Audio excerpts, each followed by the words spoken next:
The Locked Room on Lyndale Avenue. A true crime story that doesn't knock, it slips right in through the cracks. She's lying face up, eyes wide open, like she died mid-thought. Nothing around her is touched. No blood. No signs of a break-in. And here's the weird part, every single door and window in that house? Locked. From the inside. Officer Marco Ramirez, first on scene. If you grew up in a quiet suburban town, you probably know the kind of street I'm talking about. Tree-lined sidewalks. Mailboxes with little flags. The gentle hum of sprinklers in the morning. That was Lyndale Avenue in Rockford Heights, Illinois. A blink-and-you-miss-it town. Population just over 8,000. No serious crime in years. The kind of place where everyone waves, everyone knows your dog's name, and nobody locks their doors, at least, they didn't used to. Then came Aaron Whitmore. Or rather, Aaron Whitmore's death. The teacher who had it all. Aaron was 34. A high school English teacher at Rockford Heights Secondary. She wasn't just good at her job, she was loved. The kind of teacher who knew every kid's favorite book, left handwritten notes on their essays, and showed up to their games even if they weren't in her class. People called her Miss Honey, after the teacher from Matilda. Sweet, smart, selfless. And that wasn't just a persona. Outside of school, she was just as warm. She volunteered at the public library, jogged every morning with her dog Gatsby, and hosted book and wine nights for her close circle of friends. Instagram perfect life, sure, but not in a fake way. In the kind of way that made you think, she's got it figured out. So when she didn't show up to school on April 14th, people noticed. She wasn't the kind of person who no-shows. She didn't cancel. She didn't ghost. She didn't even run late. Her friends started texting. Then calling. By the 15th, concern turned into worry. On the 16th, it turned into dread. On April 17th, at 9:42 a.m., police were dispatched to 114 Lyndale Avenue after a neighbor reported an aggressive, non-stop barking coming from Aaron's house. That neighbor was Mr. Holbrook. He said Gatsby hadn't stopped for 36 hours. Inside, Aaron was already long gone. The locked room puzzle. The scene was unnatural. Not in a horror movie way. In a too quiet, too precise way. The kind of stillness that only happens when something's been staged. Aaron lay in the hallway between her bedroom and the living room. No blood. No broken glass. No forced entry. Her phone was on the kitchen counter. A mug of coffee, cold, half full, sat next to it. The back door was latched with a security chain. The front was double-bolted. All windows?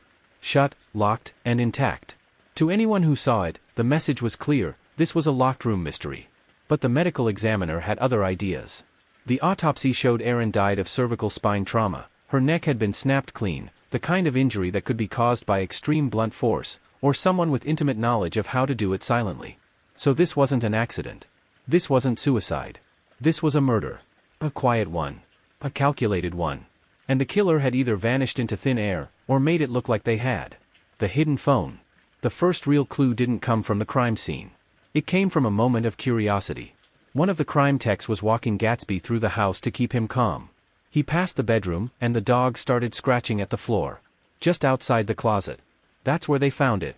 A hidden phone. Wrapped in a Ziploc bag and duct taped to the underside of a floorboard, Aaron had stashed a second phone that no one knew about. Not friends, not family, not coworkers. This phone was encrypted. Secure. And it contained dozens of messages to someone saved as R. Aaron had been scared. He knows the layout.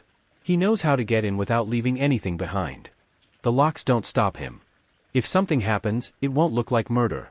He's too good for that. For a woman who appeared to have no enemies, no known threats, and no romantic entanglements. Aaron seemed to think someone was stalking her. She just never said who. Suspect number 1, the ex. Ryan Kellerman. The only ex anyone could name. They dated in 2018. Mutual friends. She ended it after 3 months. No spark, she reportedly said. But close friends later revealed that Aaron had called him controlling. She deleted every trace of him off her socials. Here's where it gets messy. Ryan works in cybersecurity. He's known for building custom surveillance systems. He's also been named in 2 restraining orders by previous girlfriends, both claiming he used technology to monitor and manipulate them.